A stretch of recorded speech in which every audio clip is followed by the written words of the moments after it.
What's up, guys? Welcome back to the channel. Welcome back to the Bianconeri Zone for a daily news update. And what a day it has been again. Some crazy news, confusing news, some very sad news as well. But that's what we're going to talk about. Bernardeschi talking about a return, or hinting to return. At a return, excuse me. The weird article in Corriere dello Sport about the players being valued at a lot more compared to a few months ago, and then some other news as well. But before we get into it, like the video, subscribe to the channel if you're new, hit that bell notification, and let's go.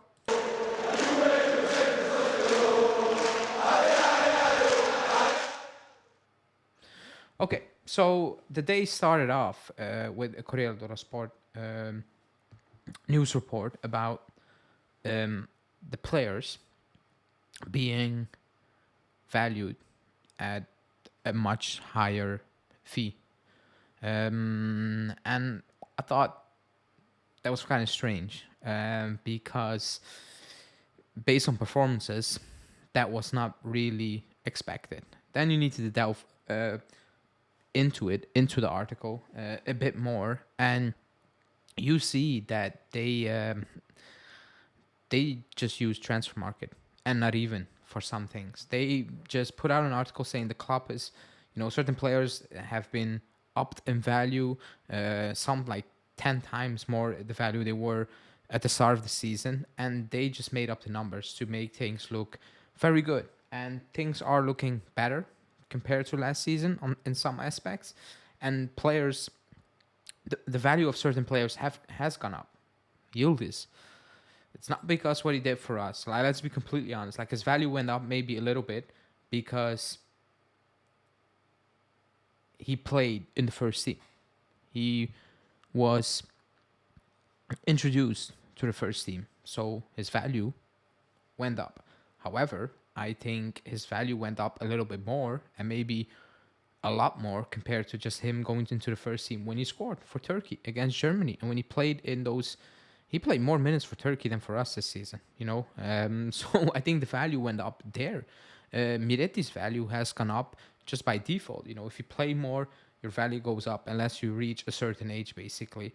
And that's about it. You maybe got his value, but overall, that article was very weird. It was kind of out of context, I think, a little bit. Because at the grand scheme of things, even in that article, they made a balance that the squad is less worth than last season, basically. That was their conclusion from, I don't know, making up numbers. The squad is not the most valuable squad in this area. Like, we know that. And you're not going to make it even more valuable when you bring in a player like Bernardeschi. And that's the following topic, because Bernardeschi was at the Cantinassa again today, and he was signing out, autographs and whatever, taking pictures. Yesterday he spoke and he said, I was just there for vibes, meeting Allegri, meeting the players. I always do this, or I've done that last season. Just meet the players, catch up with it, blah, blah, blah. Nothing about the transfer market. Fine. Then there's a video out there about a fan asking him, maybe you're coming back in January. And he says, let's hope. Let's not hope. Let's be completely honest here. Let's not hope. And I know people think, oh, here comes the Bernardeschi slander. And you're right. Here comes the Bernardeschi slander, because he is an awful player. He was an awful player. He is not what we need in this team. Like, if you think we need Bernardeschi in this team, then how bad do you actually think we are? Like, not even I think we are that bad that I'm saying, Bernardeschi can make a difference. That player made no difference at all. Where he played, no matter what. His position, other position, he was terrible.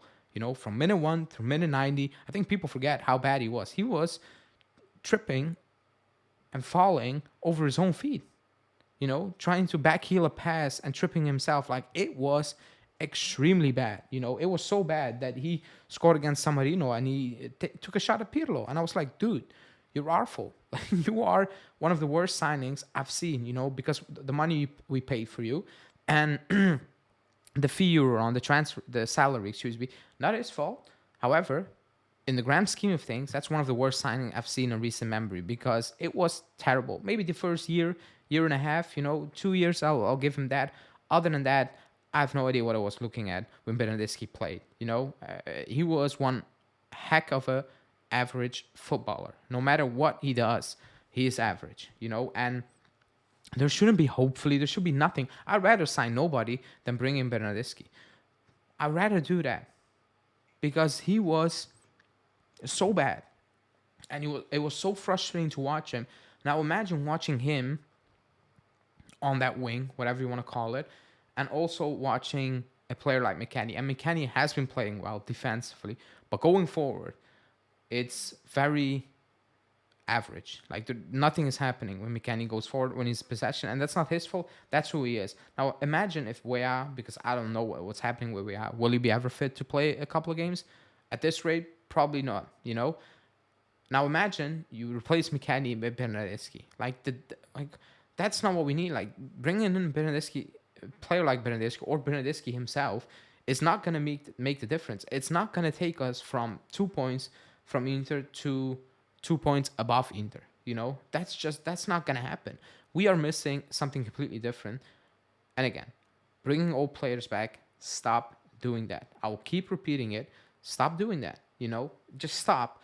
The only exception I will make is a player falls out, like a big time player falls out with the coach, and everybody knows, the coach is wrong here.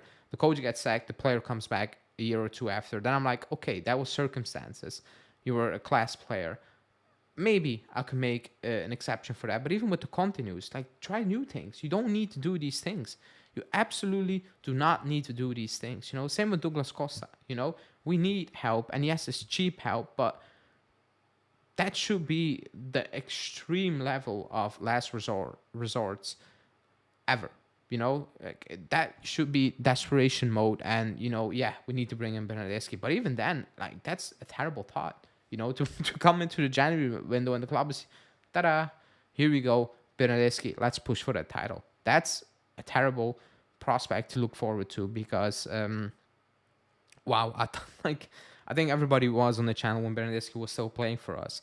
It was painful to watch. Let's be completely honest. It was painful. It was frustrating. It was just bad. So that can absolutely not happen at all, but that was basically the big news of the day. There is some transfer news. However, I'm going to discuss that on a separate video that's going to drop tomorrow. Otherwise, it was going to a bit overshadow what was actually potentially good news compared to this one. To wrap it up, Danilo is back in full training, so he's going to make the Monza squad. Will he play? I will kind of be surprised if he starts, to be honest. I think the next week when we play, who do we play at home next week? We play again on Friday. I forgot what we play. I think that's the game he will start potentially. But let's see. But that's good news because we are one injury away we're one injury away from playing Alexander in the back three without any doubt. So that's good news. That being said, like the video, subscribe to the channel if you are new, hit that bell notification, and I will see you guys live and for the other videos coming out in the next couple of hours. Thanks. See ya.